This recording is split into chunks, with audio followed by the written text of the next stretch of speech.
Olá, queridos amigos, queridos irmãos, estamos aqui mais um capítulo do livro de Daniel.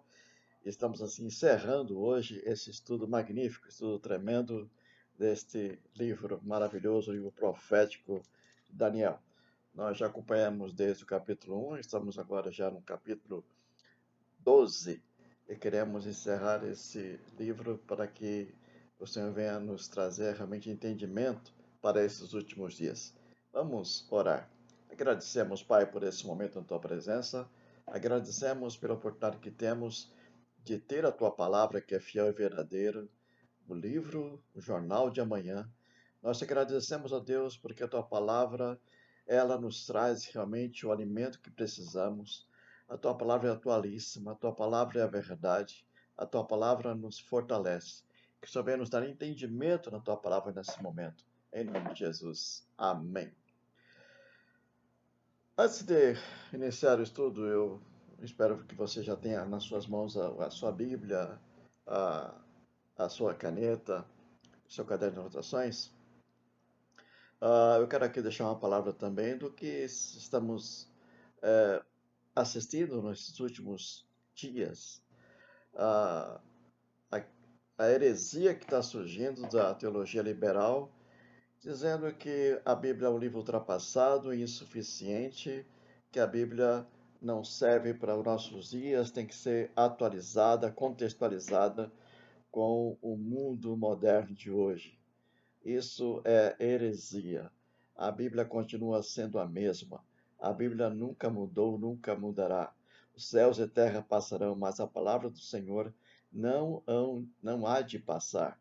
E o que nós estamos assistindo é uma heresia. Eu creio que teologia liberal nada mais é do que mudar a verdade em mentira.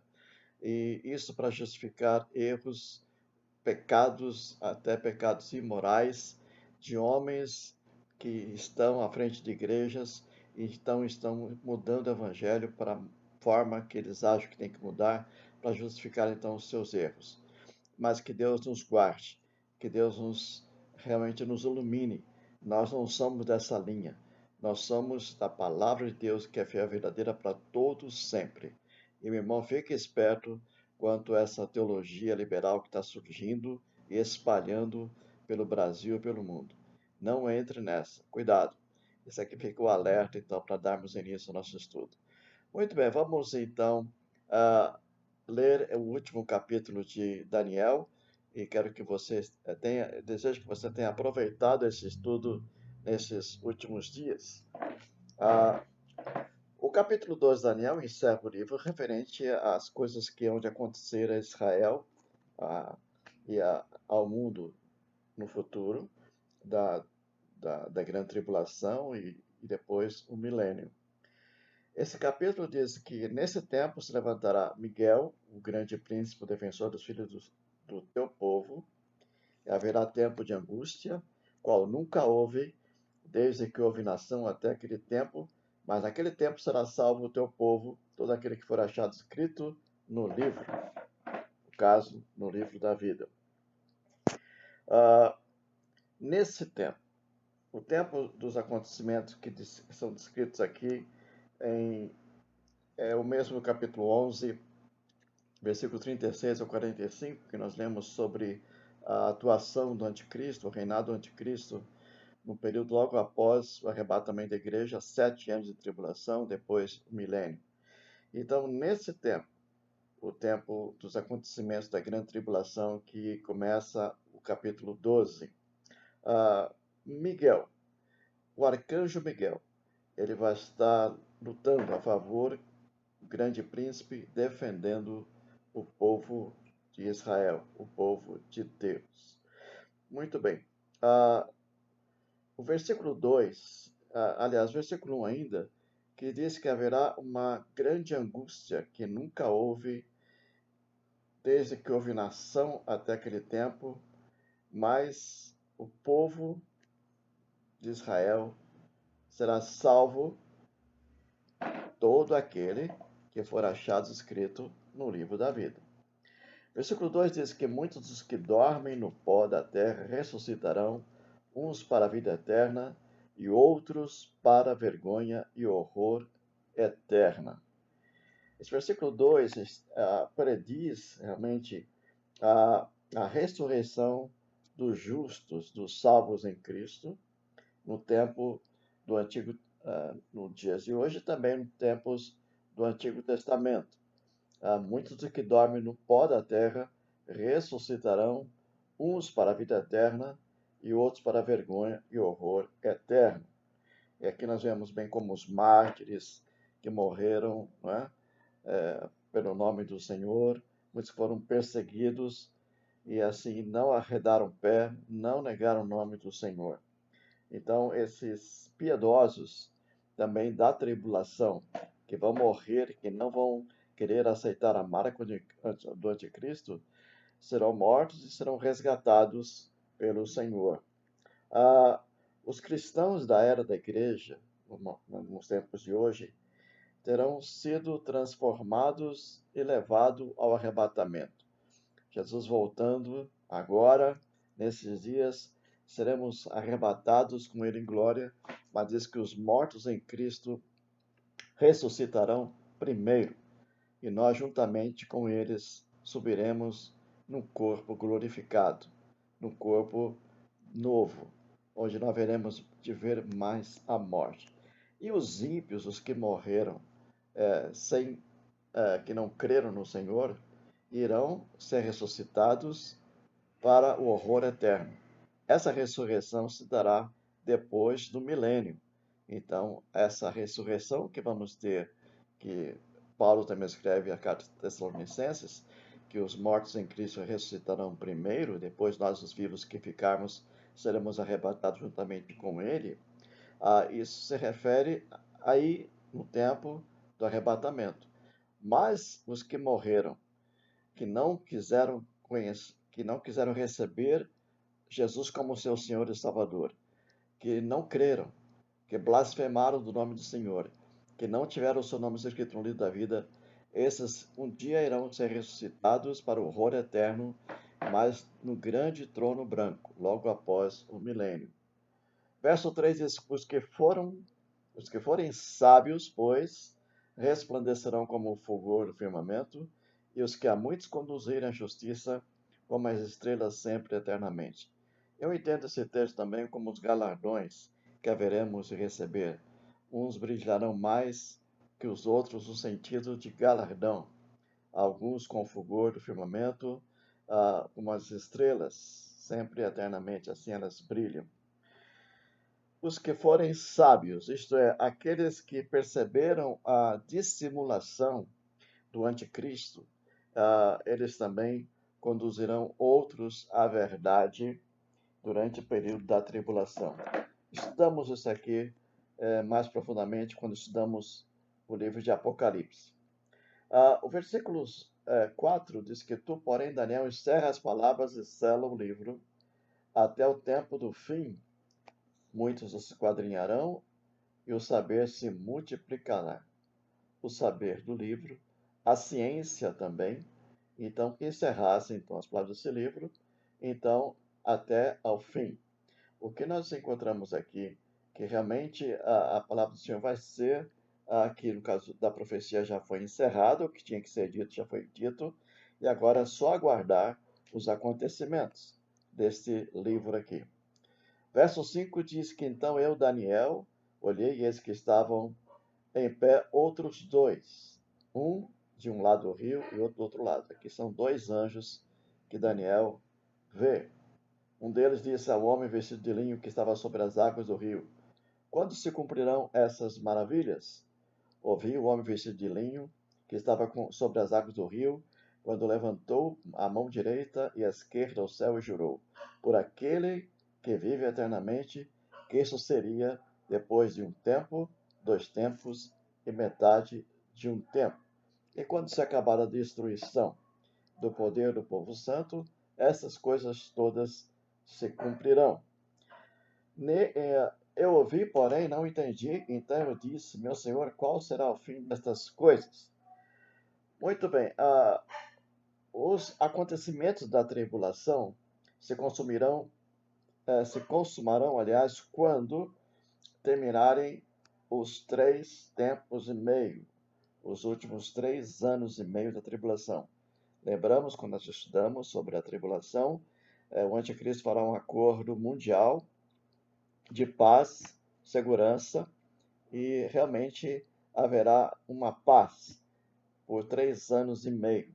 Mas ele romperá esse acordo e os 3 anos e meio depois, para completar os 7, será de uma grande tribulação que o mundo nunca viu desde a sua fundação.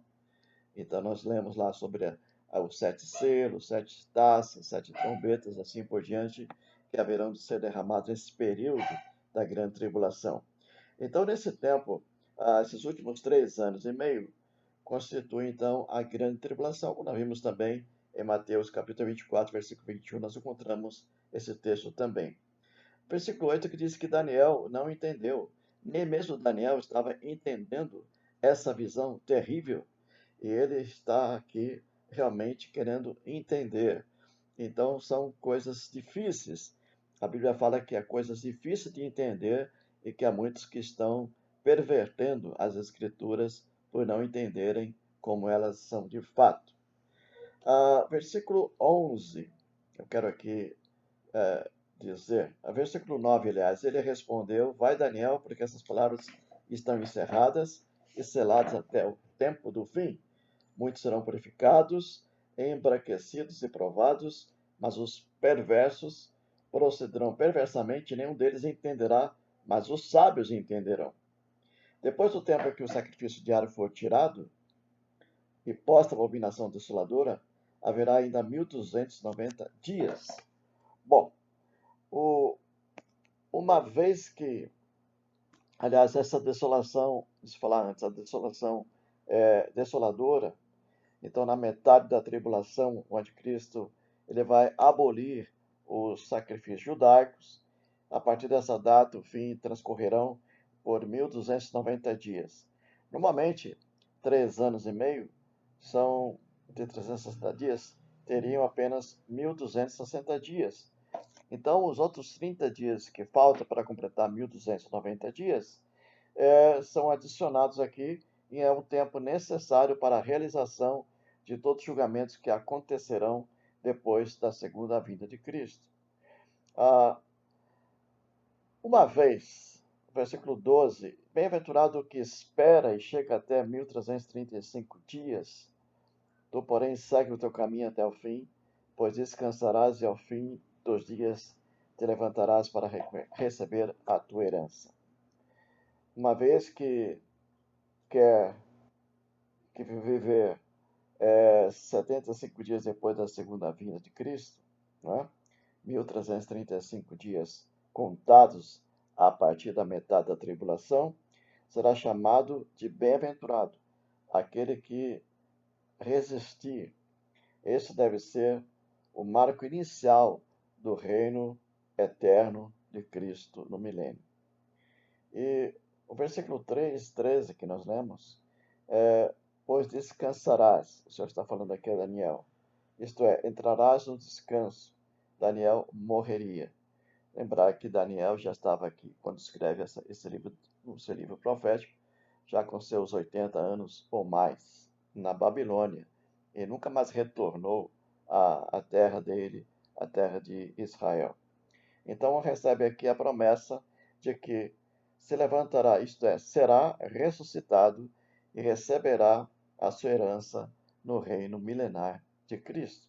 Então, pois descerás e ao fim dos dias te levantarás para receber a tua herança. Esta mesma promessa que Deus tem dado ao seu povo nos últimos tempos. Nós poderemos não ver a segunda vinda de Cristo, poderemos não estar aqui nesse período. Pode ser que a gente parta antes, morra antes. Mas se nós estivermos aqui nesse tempo da vinda de Cristo para buscar a sua igreja, nós não veremos a morte, mas seremos transformados, como diz Paulo aos Tessalonicenses, num piscar de olhos. Mas se nós morrermos antes, o nosso espírito estará com Deus no mesmo momento e o nosso corpo permanece aqui, permanece sepultado, mesmo que ele se deteriore. Não importa. Deus é o Deus da ressurreição. Quando Jesus foi à casa de Marta e Maria, quando soube que ele estava muito doente, Lázaro já havia morrido, e elas disseram: Mas agora, Senhor? E o Senhor diz: Eu nunca chego tarde. Em outras palavras, eu sou a ressurreição e a vida. Quem crer em mim, ainda que morra, viverá. E ela sabia da ressurreição. Mas o Senhor estava dizendo que naquele momento ele iria trazer vida a Lázaro.